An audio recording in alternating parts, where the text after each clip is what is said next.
안녕하세요. 오늘도 사연살롱을 찾아주셔서 감사합니다.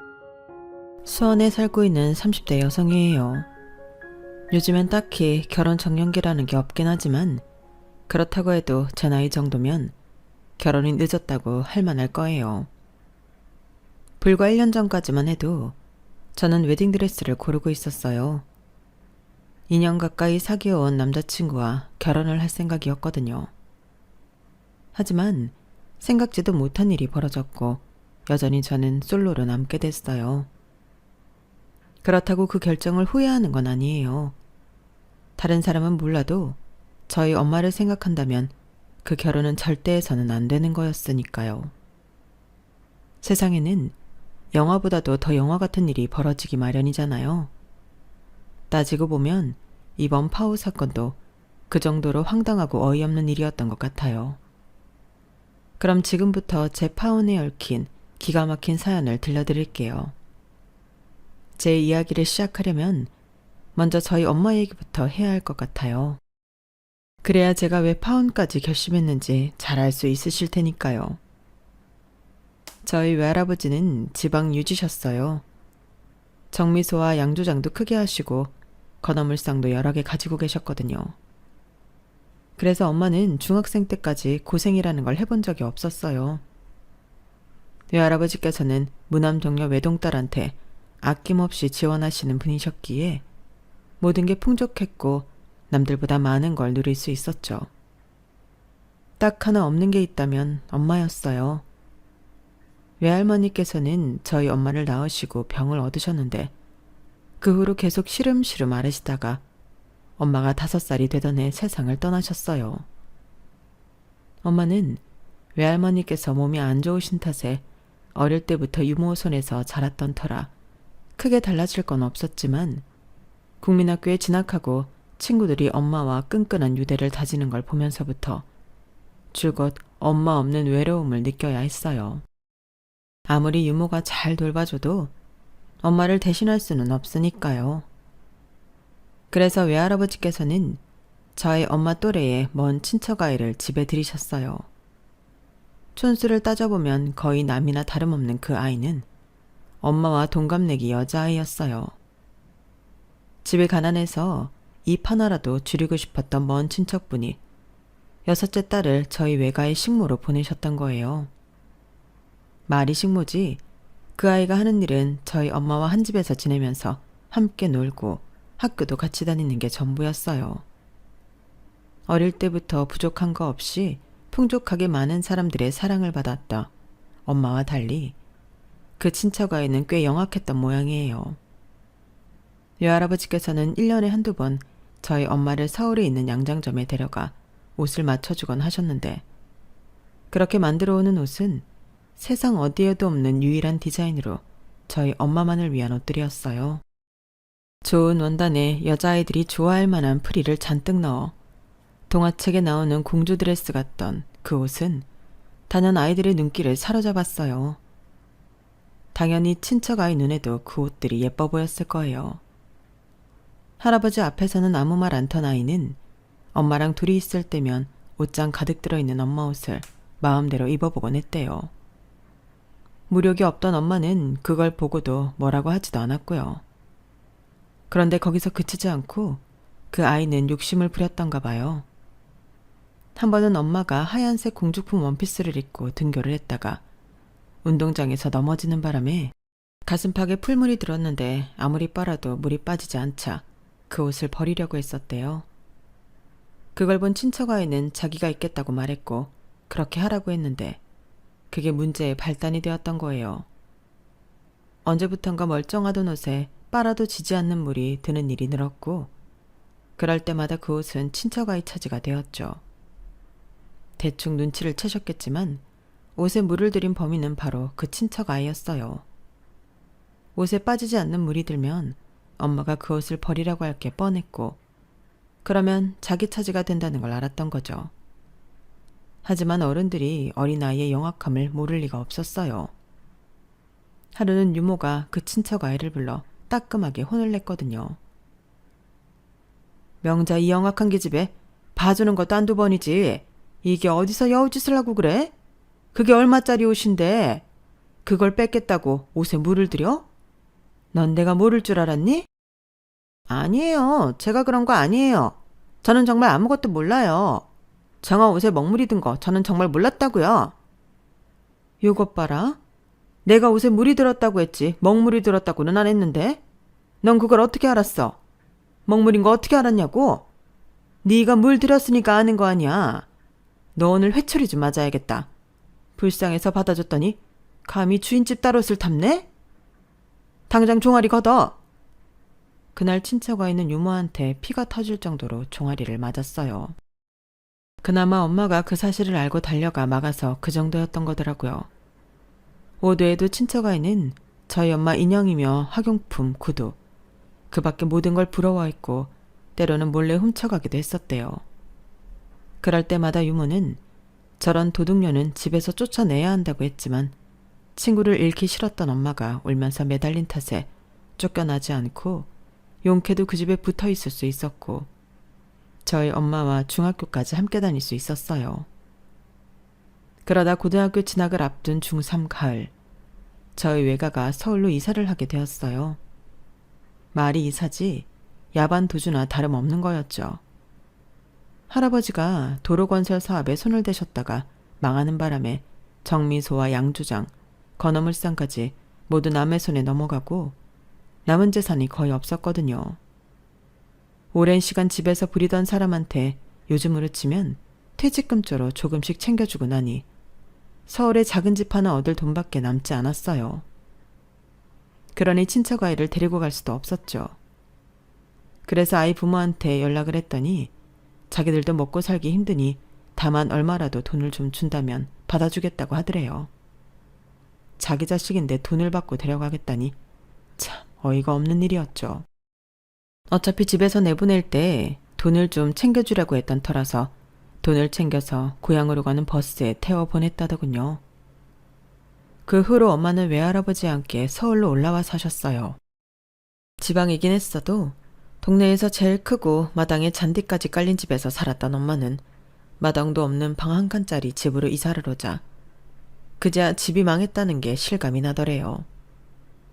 다행히 근처에 고모님이 살고 계셔서 살림은 고모님 때 식모가 와서 밥이며 빨래를 해주었어요.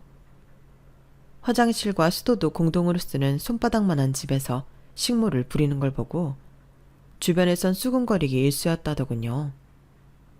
그래서 사람들 눈치가 보여 엄마가 집안일을 배우기로 했고 가끔씩 고모님이 집에 오셔서 살림을 가르쳐 주셨대요. 그래 봐야 곤로에 밥과 찌개를 끓이고 시장에서 찬거리를 사는 정도였지만요. 김치나 밑반찬은 고모님 댁에서 가져다 먹었으니까요. 그런데도 엄마는 모든 게 서툴어서 잘 못했던가 봐요. 태어나서 지금까지 한 번도 해본 적 없던 일이었을 테니까요. 온전한 밥을 하는 날보다 밥을 태우는 날이 더 많을 정도로 엄마의 서울살이는 녹록지 않았어요. 문제는 엄마만큼이나 외할아버지의 서울 생활도 편치만은 않았다는 거였죠. 대대로 지역 유지로 살아온 덕에 돈에 쪼들리는 생활을 해보지 않은 탓이었어요. 한창 젊은 나이였다면 몸을 움직여 돈을 버는 일이 그렇게까지 버겁지는 않았겠지만 불억을 넘긴 나이에 뜻하지 않게 겪게 된 가난은 외할아버지의 몸과 마음을 상하게 했던 모양이에요. 서울에 올라오고 3년도 채 안 돼서 외할아버지께서 병을 얻으셨거든요. 그래도 다행이라고 해야 할까요? 외할아버지가 쓰러지시고 수입이 없는 상황에 엄마가 고등학교를 졸업 후 바로 취직을 할 수 있었으니까요. 고모부 추천으로 무역회사 경리로 일을 하게 된 엄마는 20살 나이에 가장이 되었어요. 얼마 안 되는 월급으로 두 식구 생활을 하고 외할아버지 약값과 병원비로 감당해야 했어요. 지금처럼 의료보험이 잘 되는 시절이었다면 모르겠지만 당시만 해도 그런 건 꿈도 못 꿨어요. 그러니 변변한 옷 한 벌 사입지 못하는데도 늘 생활은 쪼들렸고 그럼에도 불구하고 외할아버지 상태는 차도를 보이지 않았어요. 그러니 30을 바라보는 나이가 되도록 연애는 꿈도 못 꿀 수밖에요. 그런 조카가 보기에 안타까웠던 고모님은 엄마를 설득해 선자리에 나가도록 하셨지만 집에 돈도 없고 거기다 병든 아버지를 모셔야 하는 엄마 처지를 선뜻 받아줄 사람은 없었어요. 결국 엄마가 결혼을 하게 된 건 외할아버지가 돌아가신 후였어요. 당시 엄마 나이는 결혼 정년기를 훌쩍 넘긴 32이었어요. 아빠는 엄마보다 4살 많은 36이었고요. 요즘도 그렇지만 결혼할 때를 넘긴 사람한테는 그럴 만한 이유가 있잖아요. 저희 엄마의 경우는 병든 아버지 부양이었고 저희 아빠의 경우는 8이나 되는 동생들 뒷바라지였어요. 가지 많은 나무에 바람 잘 날 없다고 결혼 후에도 아빠는 동생들 뒤치다꺼리를 하느라 늘 고생이었어요. 덩달아 만면이라는 죄로 저희 엄마도 그 고생을 공동 부담하게 되었죠. 아빠의 8명의 동생들 중에서 그나마 걱정 안 끼치는 3명을 빼고 나머지 형제들은 지금 생각해도 이가 갈릴 정도로 형편없는 인간들이었어요. 특히 둘째 삼촌은 교도소를 제 집 드나들 듯하는 사람이었어요. 사기에 폭력 전과가 화려한 인간이거든요. 그 삼촌 때문에 아빠는 툭하면 피해자들을 찾아가 무릎을 꿇고 빌어야 했고 엄마는 삼촌 때문에 합의금을 만드느라 고생이었어요. 파출소나 경찰서에서 걸려오는 전화는 10중 8구 삼촌이 사고를 쳐서 걸려오는 전화였기에 늘 부모님을 긴장하게 만들었어요. 그런데 제가 중학교에 들어가던 해에 걸려온 전화는 조금 달랐어요. 그 전화를 받고 아빠가 눈물을 뚝뚝 흘리셨거든요. 술집에서 싸움이 났는데 삼촌이 취객이 휘두른 칼에 맞아 세상을 떠났다는 소식이었어요.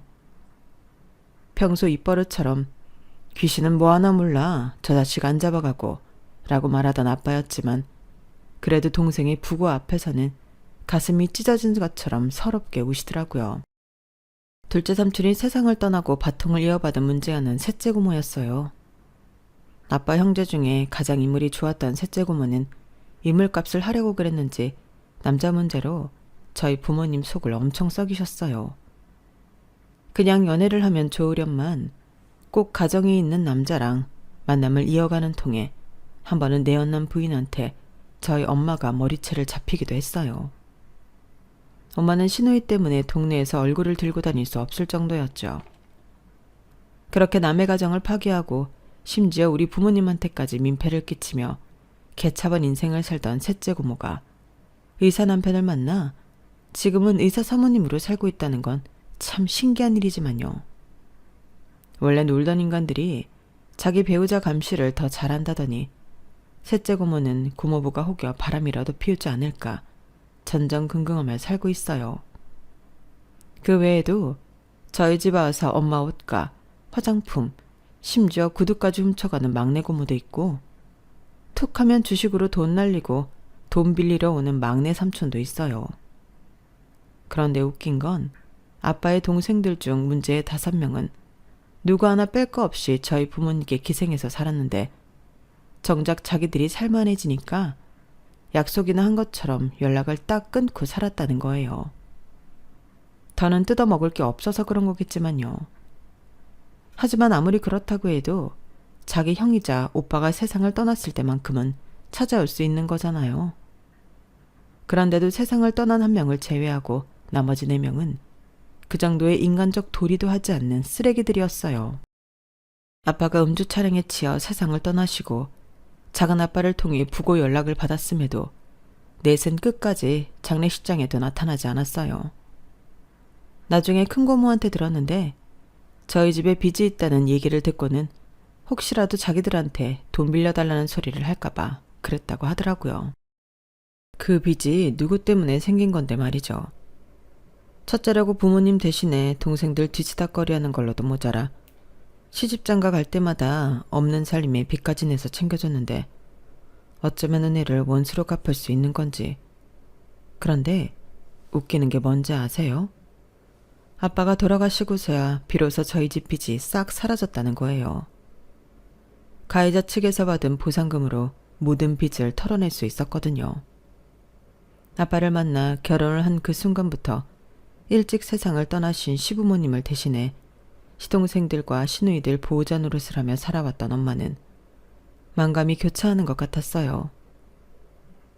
이날이 때까지 빚에 치여 사느라 네 아빠랑 여행 한번 가본 적이 없어. 신혼여행도 안 갔어? 그럴 처지가 되니? 늘 돈이 쪼들려 살았는데 결혼식도 못하고 사는 게 불쌍하다고 우리 고모가 사진관에서 면사포 쓰고 결혼사진 찍게 해주셔서 그걸로 결혼식을 대신했는걸. 지금 생각해보면 어떻게 살아왔는지 모르겠다. 네 아빠가 형제들 시집 장가 보내고 나면 둘이 제주도로 신혼여행 데려가 주겠다고 약속했는데 이젠 영영 못 가게 됐네.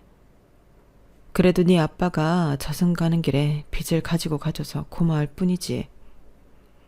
남편을 잃고 빚쟁이에서 벗어난 엄마는 허탈한 듯 허공을 바라보셨어요. 엄마, 그럼 아빠 대신 나랑 가자. 제주도든 부산이든 강원도든 신혼여행 가자고. 그럴까? 이참에 우리 여행 갈까? 그래, 그래야겠다. 아, 부산 갔다가 기장에 들러야겠다. 거기 가면 찾아야 할 사람이 있거든. 엄마가 찾고 싶어하는 사람은 다름 아닌 엄마를 키워준 유모였어요. 외할아버지 사업이 망하고 고용인들을 내보낼 때 유모님이 고향으로 간다고 했던 말을 기억하고 계셨거든요. 어디 사시는지 동네도 모르고 주소도 모른 채 아는 거라곤 기장에서 건어물하는 유모님 친척이 있다는 거 하나뿐이었지만요. 서울에서 김서방 찾기나 다름없었지만 그래도 엄마를 위해서 하는 데까지는 해보고 싶었어요. 그런데 막상 기장시장에 가보니 건어물 가게가 엄청 많은 거예요. 가게도 있고 기판에서 장사를 하는 상인까지 있었거든요. 그래도 만날 인연이기는 했는지 어렵게 유모님의 친척을 찾을 수 있었고 그분을 통해 유모님이 계신 곳을 찾아갈 수 있었어요. 연세도 많이 드시고 치매도 있으셔서 처음엔 저희 엄마를 못 알아보시더라고요. 엄마가 어릴 때 일이랑 집 구조 등을 여러 번 설명하자 조금씩 옛 기억이 떠오르시는지 엄마 이름을 부르시더라고요. 아주머니가 우리 정화를 아세요? 우리 정화 결혼해서 아들 낳았다는 소리는 들었어요. 잘 지내고 있대요. 유모, 그 정화가 저예요. 그리고 아들이 아니고 딸을 낳았어요. 여기 옆에 있는 애가 제 딸이에요. 네? 아닌데? 우리 정화는 아들을 낳았는데 주인 어른이 워낙 덕망이 있는 분이라서 신 사장님 내외가 우리 정화를 수양딸로 데려다 키우셨다고 들었거든요. 주인 어른한테 도움받은 게 많다고 땅도 주시고 집도 되찾아 주셨다고 했는걸요. 좀처럼 알 수 없는 말씀을 하시길래 엄마도 저도 당황스럽기만 했어요. 치매가 있으신 분이니 기억이 뒤섞여 그런가 보다 생각하고 대충 맞장구 쳐드릴 수밖에 없었어요. 유모님을 만나고 나오면서 얼마는 골목에 주저앉아 한참을 우셨어요. 지난했던 세월이 주마등처럼 떠올라 그러셨던 거죠. 자신을 아껴주던 분들이 모두 세상을 떠나고 이제 남은 건 유모님 뿐인데 그마저도 온전하지 못한 기억으로 엄마를 알아보시지도 못하니 얼마나 가슴이 아프셨겠어요. 그렇게 한참을 울고 난 엄마는 그래도 이렇게나마 유모님 얼굴을 뵐 수 있어서 좋았다고 하시더군요. 앞으로는 못해도 1년에 한 번은 찾아뵈야겠다고 다짐하셨는데 안타깝게도 유모님께서는 이듬해 가을에 세상을 떠나셨어요. 이제 엄마의 어린 시절을 기억하는 사람은 모두 세상을 떠나버린 셈이었어요. 아빠가 돌아가시고 6년쯤 지났을까요? 의사 남편 만나 사모님 소리 듣고 살던 셋째 고모가 연락을 했더라고요. 남편한테 이혼당하고 쫓겨난 뒤 보험 설계사로 살고 있다며 보험 좀 들어달라고 말이죠. 자기 오빠가 세상을 떠날 때도 돈 빌려달라는 소리 할까봐 장례식에도 안 왔던 인간이 자기 살자고 보험을 들어달라니 정말 뻔뻔하지 않아요? 저는 이번에도 엄마가 싫은 소리 못하고 보험을 들어주면 어쩌나 걱정했는데 엄마도 그동안 내공이 쌓였는지 알아서 잘 처리하시더라고요. 아가씨, 나한테 보험 팔아먹겠다는 생각을 했다니 정말 대단하네요. 자기 오빠 장례식에는 코빼기도 안 보이던 사람이 어떻게 그런 생각을 합니까? 아가씨는 양심도 없어요? 하긴 양심이란 게 있었으면 그렇게 지저분하게 놀지도 않았겠지. 이런 걸 동생이라고 챙겼던 내 남편이 불쌍하네요. 지금까지는 우리 시은이 아빠 생각해서 인간 취급해주고 살았지만 앞으로는 나 안 그럴 거니까 다시는 연락 말아요. 굶어 죽든 얼어 죽든 네가 알아서 살라고. 저는 엄마가 그렇게 강하게 소리치는 건 처음 봤어요. 천상 여자라고 불릴 정도로 엄마는 늘 조곤조곤 얘기하는 사람인데 말이에요. 엄마의 낯선 모습에 고모는 놀랐는지 말을 더듬어가며 도와달라는 말을 했지만 엄마는 칼같이 잘라버렸어요. 이후로도 아빠 형제들이 아주 가끔 연락을 하기는 했지만 생존 여부를 확인하는 용도일 뿐 더는 가족도 뭐도 아닌 관계가 되어버렸어요. 아빠가 살아생전에 그렇게 공을 들였던 동생들과의 관계가 이렇게 부질없는 인연이었다는 게 확인된 셈이었어요. 저희 부모님이 늦게 결혼을 하신 탓에 제가 대학을 졸업하고 직장인이 됐을 때 이미 엄마는 환갑을 바라보는 나이였어요. 제가 취직을 하고 대리를 달기 전에 엄마랑 환갑기념 여행을 다녀왔거든요. 제가 안 쓰고 아껴둔 연차로 엄마랑 환갑기념 여행을 간다고 하자 사무실 사람들이 하나같이 그러더라고요. 이시은 씨 늦둥이였어? 뭐 딱히 틀린 말은 아니어서 그렇다고 대답했는데 저보다 2살 많은 입사 동기가 자기 어머니도 올해가 환갑이라고 하더라고요. 그래서 재민 씨도 늦둥이에요? 라고 물었더니 늦둥이라고 하긴 좀 그렇네요. 내가 외동이거든요. 아, 실은 저도요. 그럼 재민 씨도 어릴 때 친구들한테 놀림 좀 받았겠네요. 엄마가 나이가 많아서요. 맞아요. 게다가 저희 어머니가 본 나이보다 좀 더 들어 보이는 분이라서 더 그랬어요. 그런데 시은 씨, 대단하네요. 어머니 환갑이라고 여행도 같이 가드리고 내가 많이 비교되는걸요?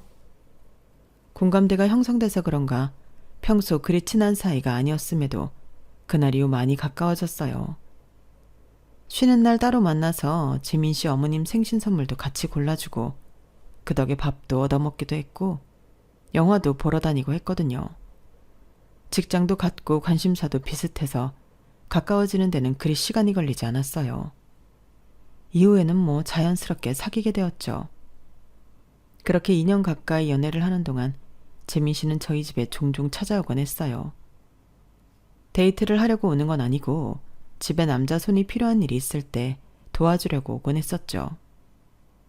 올 때마다 저희 엄마한테 살갑게 구는 게 고맙기도 했고 엄마도 그런 예비 사이를 무척이나 아끼셨어요. 재민 씨는 저희 엄마가 해주는 고등어 조림을 특히 좋아했는데 먹을 때마다 꼭 이런 말을 하곤 했어요. 야, 신기하게 저희 엄마가 해주시는 거랑 맛이 똑같네요. 두 분이 연세도 같으시고 고등어 조림도 똑같이 하시는 게 혹시 6.25 때 헤어진 쌍둥이 아닐까요? 정말 그런지도 모르겠네. 재민이 어머님이랑 만나자마자 둘이 끌어안고 펑펑 울게 생겼는걸. 그때까지만 해도 앞으로 어떤 일이 벌어질지 몰랐기 때문에 이런 농담도 주고받을 수 있었던 것 같아요. 사귄 지 1년 반이 넘도록 저는 예비 신랑 부모님을 뵌 적이 없었어요. 당연히 집에 가본 적도 없었고요. 그래서 슬슬 예비 부모님을 뵙고 얼굴을 익혀야겠다고 생각했어요. 예비 신랑이 저희 집에 자주 드나드는 것처럼 저도 예비 시댁에 자주 찾아가야겠다고 생각했죠. 그래서 모처럼 시간을 내서 찾아갔는데 대문 앞에 들어서자마자 몸이 굳어버리더라고요. 저는 그동안 재민 씨가 저랑 비슷한 환경에서 자란 사람인 줄 알았는데 그게 아니었다는 걸 알았거든요. 예비시댁은 엄청나게 크고 담이 높은 평창동 대저택이었어요. 기업 회장님들이 살 법한 그런 집이었어요. 평소 예비신랑이 좁아 터진 우리 집에서 아무런 거리낌 없이 지내길래 자기네도 우리랑 비슷한 형편인가 보다 생각했는데 완전 뒤통수를 맞은 기분이었어요. 그렇게 대단한 집 자식인 줄 알았다면 연애까지는 몰라도 결혼은 꿈도 꾸지 않았을 텐데 말이에요. 대문에서부터 깔린 잔디마당을 가로질러 현관까지 걸어가는 동안 머릿속에선 정말 많은 장면이 지나갔어요. 드라마에서 보던 것처럼 예비 시어머니가 내 얼굴에 물을 뿌리지는 않을까? 아니면 돈봉투를 면전에 던지며 이거나 먹고 떨어지라고 하지는 않을까? 그것도 아니면 벌레 취급을 하며 냉랭하게 내쫓지는 않을까 등등 그 짧은 시간에 참 많은 생각을 했어요. 그런데 제가 생각했던 경우의 수 중 그 어느 것과도 상관없는 상황이 펼쳐졌지 뭐예요. 재미를 통해서 집안 형편이 어렵다는 말은 들었어요. 아마 모르긴 해도 여기까지 오면서 많은 생각을 했을 거예요. 그런데 말이에요. 돈이야 우리한테 있는데 그게 무슨 상관이 있을까요? 사실 나는 사업하시는 아버지 덕분에 손에 물 한 방울 안 묻히고 살았던 사람이에요. 그러다 중학생 때 가세가 기울어서 그때 처음 가난이 뭔지 알게 됐어요. 물론 돌아가신 친정아버지 덕분에 좋은 시부모님을 만나서 지금은 이렇게 돈 아쉬운 줄 모르고 살지만요. 내가 우리 시부모님한테 도움을 받은 것처럼 시은 씨한테는 내가 도움을 줄게요. 그러니까 우리 재민이랑 예쁜 사랑하고 때 되면 우리 집 며느리로 들어와요. 내가 딸처럼 키워줄게요. 잘 사는 집 사모님들은 다들 거만하고 막대 먹은 줄 알았는데 시어머니는 제가 가지고 있던 이미지와는 전혀 다르시더라고요. 고생을 해보신 분이라서 그런지 없는 사람 마음도 잘 헤아려 주시고 무엇보다 저를 있는 그대로 받아주시려 노력하셨어요. 집에 돌아가 엄마한테 그 얘기를 전했더니 엄마가 저보다도 더 좋아하시더라고요. 네가 부모 복은 없어도 시어머니 복은 있는 모양이다. 재민이가 누구 닮아서 사람이 반듯한가 했더니 어머니를 보고 배운 거였나 보다. 내가 왜 부모 복이 없어. 나는 다시 태어나도 엄마 딸로 태어날 거야. 그러니까 그런 소리 하지 마. 그래? 자식한테 그런 소리를 들으니까 좋긴 하다 얘. 그래, 앞으로 종종 찾아뵙기로 했다고? 응, 어머님이 같이 쇼핑도 다니고 전시회도 다니자고 그러셨어. 하루빨리 가풍 익히려면 물건 보는 우리랑 예술적인 안목도 길러야 한다고. 그 얘기 들으니까 있지. 내가 꼭 재벌집 며느리가 된 기분인 거 있지? 내 인생이 하루아침에 이렇게 변할 줄 누가 알았겠어. 아무튼 살고 볼 일이라니까? 당신은 너무 들떠서 마치 구름 위를 걷는 기분이었던지라 앞뒤 상황을 재기보다는 눈앞에 그려지는 청사진에만 몰두했던 것 같아요. 앞으로 어떤 폭풍우가 휘몰아칠지 모른 채 말이죠. 첫 예비시댁에 방문한 이후 주말에 종종 어머님과 둘이서 데이트를 했어요. 어머님은 이게 다 며느리 교육이라고 하셨지만 제 입장에선 쏠쏠한 쇼핑 찬스나 다름없었어요. 어머님을 모시고 쇼핑을 할 때마다 어머님은 고가의 물건들을 아낌없이 턱턱 사주셨어요. 옷이며 화장품은 물론 구두와 백까지 풀세트로 말이죠. 그뿐인가요? 너무 비싸서 제 돈을 주고는 절대 사 먹을 수 없는 음식들을 사주시고 유명해서 표를 구하기 힘든 전시회나 오페라, 뮤지컬도 어머님 덕분에 관람할 수 있었어요. 이런 게 교육이라면 평생 게으름 피우지 않고 받을 수 있겠다는 생각이 들더라고요. 그런데 그런 기쁨은 생각보다 길게 이어지지 않았어요. 어머님과 가까워진 지 두어 달쯤 됐을 때 생각지도 못한 사건이 벌어졌거든요. 그날도 어머님과 전시회 관람을 마치고 전시장 안에 있는 카페에서 차를 마시고 있었는데 엄마한테 전화가 온 거예요. 액정에 엄마라고 떠 있는데 인사를 시켜드리지 않을 수 없어서 전화를 바꿔드렸어요. 의례적인 인사들을 나누시곤 전화를 끊으셨는데 어머님이 혹시 엄마 사진이 있냐고 물으시더라고요. 아는 분이랑 목소리가 너무 비슷하다면서요. 그래서 휴대폰에 저장된 엄마 사진을 보여드렸더니 처음엔 긴가민가 하는 듯 고개를 갸웃거리시더니 엄마의 여고 시절 교복 사진을 보시고는 눈이 동그랗게 커지시는 거예요. 그리고는 사진 속 엄마와 저를 몇 번 번갈아가며 보시더니 한숨을 쉬시고는 표정이 싹 변하더라고요. 그 자리에서는 딱히 뭐라고 하지 않으셨지만 갑자기 피곤하시다며 이후 일정을 취소하고 바로 집으로 돌아가셨어요. 그리고 며칠 뒤 제게 전화해 이 결혼은 안 될 것 같다고 일찌감치 마음을 접으라고 하시더라고요. 그래서 제가 재민 씨랑 상의된 거냐고 물었더니 목소리가 확 달라지면서 소리를 빽 치시는 거예요. 부모가 안 된다면 안 되는 거지. 내 아들 의사는 네가 왜 묻니? 네 눈에는 우리 집안이 그렇게 호락호락한 집안으로 보이니? 어른이 안 된다고 할 때는 그럴 만한 이유가 있는가 보다 해야지. 어디서 못 배운 티 내고 있어? 아무리 보고 배운 게 없어도 그 정도는 눈치껏 알아야지. 아무튼 어차피 안 될 일 길게 가져갈 생각 말고 일찌감치 너도 마음 비워라. 이건 어디까지나 널 위해서 하는 소리야. 남자야 파혼을 하든 이혼을 하든 그게 흠이나 되겠니? 하지만 여자는 다르잖니. 이 정도 말해줬으면 나도 할 만큼 한 거다. 그러니 내 말 들어. 어머님, 이런 경우가 어딨어요. 제가 왜 안 되는지 이유도 말씀 안 해주시고 무턱대고 안 된다뇨. 처음부터 저희 집 사정은 아시고도 승낙하셨던 거잖아요. 그럼 집안 형편 외에 저한테 문제가 있다는 얘긴데 제 머리로는 도저히 떠오르는 게 없어요. 그러니 이유라도 좀 알려주세요. 알아야 포기를 하든 말든 할 거 아니에요. 너무 답답해서 안 되는 이유라도 말해달라고 닥달을 했지만 어머님은 끝내 아무것도 말해주지 않으셨어요. 어머님 전화를 끊고 예비 신랑한테 이 얘기를 전했더니 자기는 금시초문이라면서 오히려 저보다 더 화를 내더라고요. 그리고는 점심시간 내내 어머님과 전화로 싸우는 것 같았어요. 퇴근길에 저를 집까지 데려다주면서 어머님은 자기가 설득하겠다고 아무 걱정 말라고 했지만 어떻게 걱정이 안 되겠어요. 집에 들어가자마자 침대에 엎어져 펑펑 울었는걸요. 그 바람에 엄마는 제 방까지 달려들어오셨고 시어머니의 반대로 파혼 위기라는 얘기를 들으시고는 한참을 말을 잇지 못하시더라고요. 아마도 한참 기우는 우리 집 형편 때문이라고 생각하시는 것 같았어요. 못난 부모 탓에 자식 가슴에 몹을 받게 됐다고 한탄하시는 걸 보니 말이에요. 그래서 그런 게 아니라고 전시회 관람을 하고 갑자기 어머님 표정이 변하셨던 걸로 봐서 그날 내 행동에 문제가 있었던 것 같다고 말씀드렸어요. 그러니 엄마 탓이 아니라고요. 그러면서 그날 어머님이 내 휴대폰 속 사진들을 몇 장 보셨는데 그걸 보시고 표정이 안 좋아지셨다고 했더니 엄마가 그 사진을 좀 보자고 하시더라고요.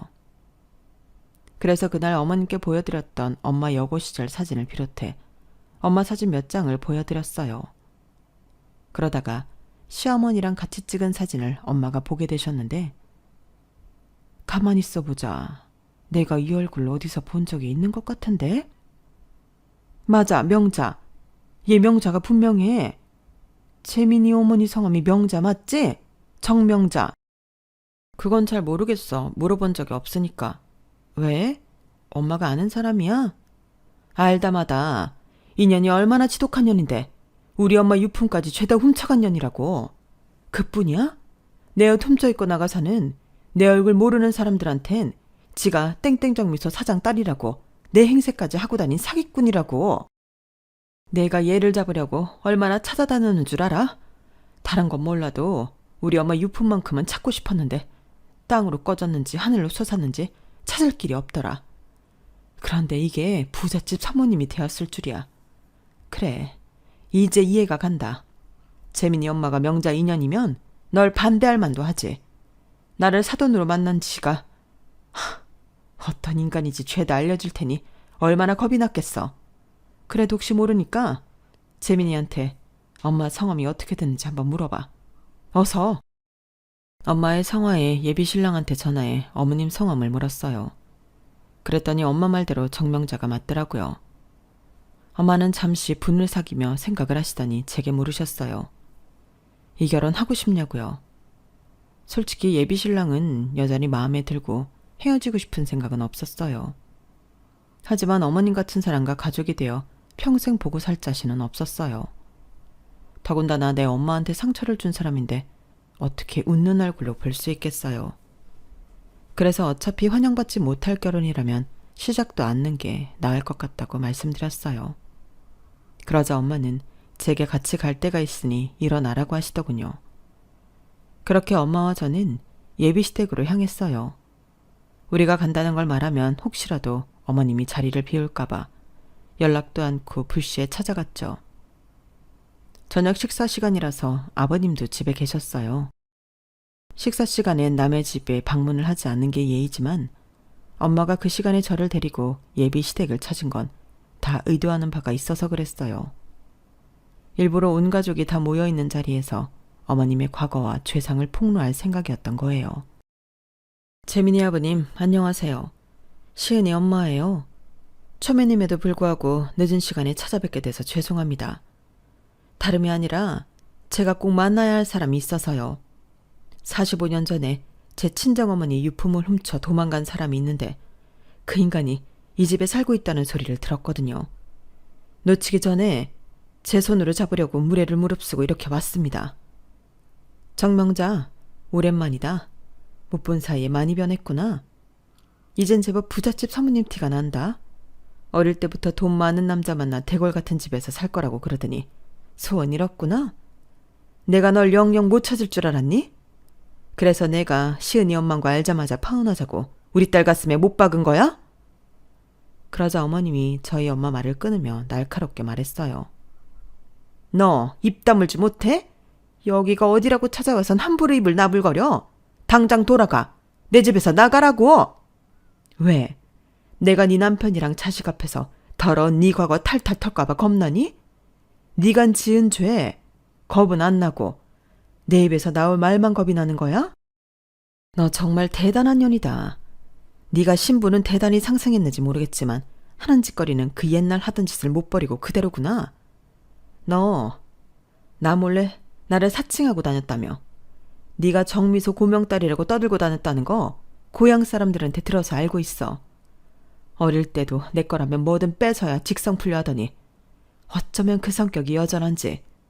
어떤 면으로 대단하더라, 정명자. 나도 너랑 길게 보고 싶지 않으니까 네가 훔쳐간 우리 엄마 유품이나 내놔. 그럼 더는 망신 안 주고 돌아가 줄 테니까. 엄마 딴에는 많이 양보해서 제안한 건데 어머님은 그럴 생각이 전혀 없는 사람 같았어요. 기사를 불러 저와 엄마를 집에서 내쫓을 생각뿐이었거든요. 그러자 예비신랑이 달려들어 엄마와 저를 밀어내려는 운전기사를 막아섰어요. 그런데 뜻밖의 행동을 한 건 아버님이었어요. 아버님이 미간에 잔뜩 힘이 들어간 얼굴로 어머님을 추궁하기 시작했거든요. 그런데 그 내용이 우리의 예상을 깬 거라서 놀랍기 그지없었어요. 땡땡정미소 사장님이 당신 부친이라고 하지 않았나? 우리 아버지께서 당신을 며느리로 들인 이유가 그 때문인데 그게 아니라면 당신 정체가 뭐야? 그러자 어머님은 입술을 부르르 떨며 독을 쓰다가 버럭 소리쳤어요. 내가 땡땡정미소 딸 맞아요. 저 여자가 거짓말을 하는 거라고요. 당신은 30년 넘게 살 비비고 산 내 말은 못 믿고 난생 처음 보는 여자 말만 믿는 거예요? 아휴, 내가 전생에 무슨 죄를 지어서 말년에 이런 꼴을 당하는 건지. 이래서 집에 사람을 잘 들여야 한다고 그러는 거였네. 며느리감 하나 잘못 데려왔다가 이게 무슨 봉변이야? 이보세요, 시은이 어머니. 내가 이런 말까지 안 하려고 했는데 그쪽이 이렇게 나오니 어쩔 수 없네요. 당신이 나한테 무슨 억하심정이 있어서 이러는지 나 알아요. 그쪽 우리 집에서 일하던 식모였잖아. 그때 하도 거짓말하고 내 물건 훔쳐서 쓰고 다니길래 우리 아버지한테 일러서 몇 번 혼냈다고. 그걸 못 잊어서 나 괴롭히는 거잖아요. 그런데요, 시은이 엄마. 인생 그렇게 살면 안 돼요. 벌 받아. 내가 시은이 생각해서 이번은 봐줄 테니까 조용히 돌아가세요. 막말로 경찰이라도 부르면 그땐 어떡할 겁니까? 경찰이 기업 회장 부인 말을 듣겠어요? 가진 거라곤 쥐뿔도 없는 동네 아줌마 말을 듣겠어요? 답은 뻔하잖아요. 그러니 좋게 말할 때 돌아가세요. 그 버릇 여전하구나. 궁지에 몰리면 상대한테 뒤집어 싸우는 버릇. 그런데 어쩌니? 더는 못하게 돼서. 나한테 네 약점이 딱 잡혀있으니 말이야. 네가 나인 것처럼 사칭하고 다녔던 거 내가 어떻게 알았을 것 같아? 그거 중학교 동창들이 말해줘서 한 거야. 애들한테 중학교 때 사진도 다 남아있더라. 우리 집에 놀러와서 찍은 사진도. 그런데 명자야, 그 사진 속에 너도 있어. 걸레 들고 마룻바닥 닦는 모습이. 경찰 부를 테면 불러. 아니, 법정까지 가도 좋아. 네 정체 밝혀줄 증인들은 차고 넘치니까. 요즘 세상이 말이다. 전처럼 말 한마디에 후딱 뒤집히는 그런 세상이 아니야. 모든 게 다 증거로 돌아가거든. 네가 땡땡정미소 딸인지 내가 딸인지 그거 밝혀내는 건 일도 아니야. 난 그저 네가 훔쳐간 우리 엄마 유품만 돌려받으려고 했는데 안 되겠다. 너 네 죗값은 법의 심판으로 받아야겠어. 어찌 보면 간단히 끝날 수 있었던 그날의 일은 저희 엄마가 변호사를 선임하면서 결국 법정 싸움으로 이어졌어요. 그런데 그 과정에서 밝혀진 일들이 정말 어이가 없는 것들 뿐이더라고요. 어머님은 저희 외가에서 나가던 시점에 고향집으로 돌아가지 않고 다른 지역으로 가서는 부잣집 식모로 들어갔던 모양이었어요. 거기서 자신을 땡땡 정미소 딸인데 집이 망하고 부친이 갑자기 세상을 떠나셔서 식모로 나서게 됐다고 거짓말을 했던 거죠. 그런데 그 거짓말로 인해 팔자가 바뀌는 일이 생긴 거예요. 그 집주인과 알고 지내던 신 사장님이 저희 외할아버지한테 도움을 받았던 분이었는데 그 집에서 어머님을 보살피겠다고 나섰거든요. 다행히도 그분이 어린 시절 저희 엄마 얼굴만 기억할 뿐 다 큰 모습은 본 적이 없어서 어머님의 거짓 행각은 들키지 않았어요. 게다가 어릴 때부터 저희 엄마랑 지내왔기 때문에 집안 사정이나 벌어진 일들도 훤히 꿰고 있어서 더더욱 땡땡 정미소 딸 행세를 할 수 있었던 거죠. 신 사장님께서는 어머님을 고등학교까지 보내주시고 돌아가시기 전에는 어머님께 잃어버린 저희 외가도 찾아주셨다더군요. 저희 외할아버지께 갚아야 할 빚이 있는데 딸한테 대신 갚는다고요.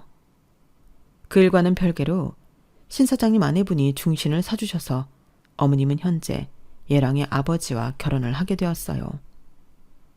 비록 5살짜리 아들이 있는 남자의 후처자리였지만 그래도 남의 집 식모 노릇을 하던 처지에 부잣집 사모님 소리 들으며 살게 됐으니 이 정도면 팔자가 확 피었다고 해도 과언이 아니었죠. 이 집으로 시집갈 수 있었던 것도 땡땡 정미소 고명딸이라는 타이틀 덕분이었어요. 비록 집은 망했어도 어릴 때부터 근본 있는 집에서 잘 배우고 자랐을 거라 미루어 짐작하고 받아들인 거였으니까요. 그러니까 따지고 보면 어머님의 인생은 자신의 신분을 속이고 땡땡 정미소 고명딸이 된 순간부터 이루어진 가짜 인생인 셈이었어요. 그리고 그 거짓말의 끝은 처참한 말로였어요.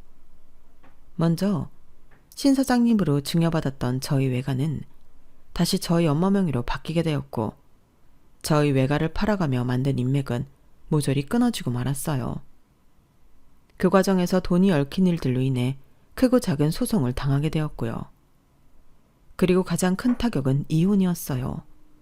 사실 이거는 이번 일 때문이라고 단정짓기는 좀 그래요. 아버님과 어머님 사이가 전부터 좋지 않았으니까요. 저를 처음 만났을 때 어머님이 제게 잘해주셨던 이유와도 관련이 있거든요.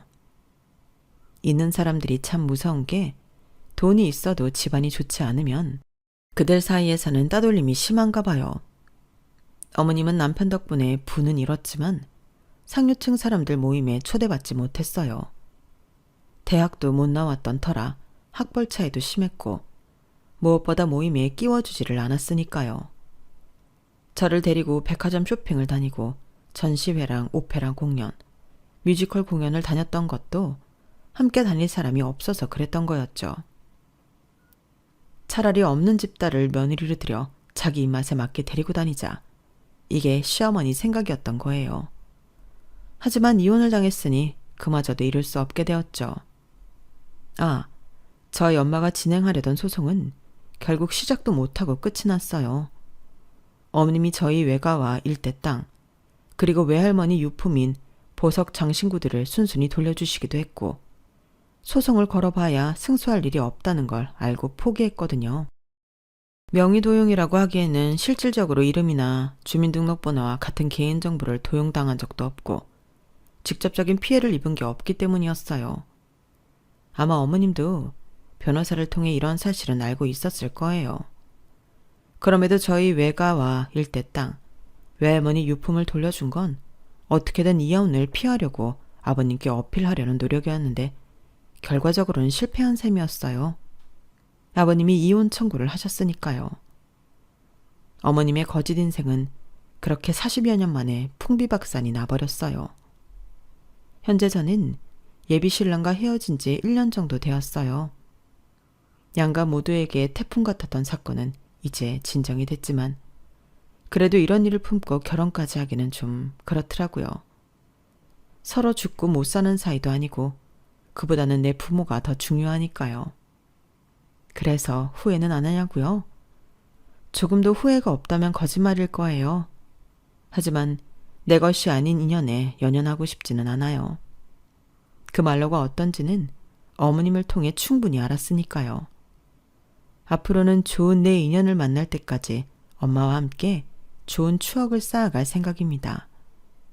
지금까지 제 사연을 들어주셔서 감사합니다. 여러분들도 행복하시고 건강하세요. 여러분, 사연 댓글에 응원과 현명한 조언 부탁드려요. 좋아요와 구독은 저에게 큰 힘이 됩니다. 오늘도 좋은 일 가득하세요.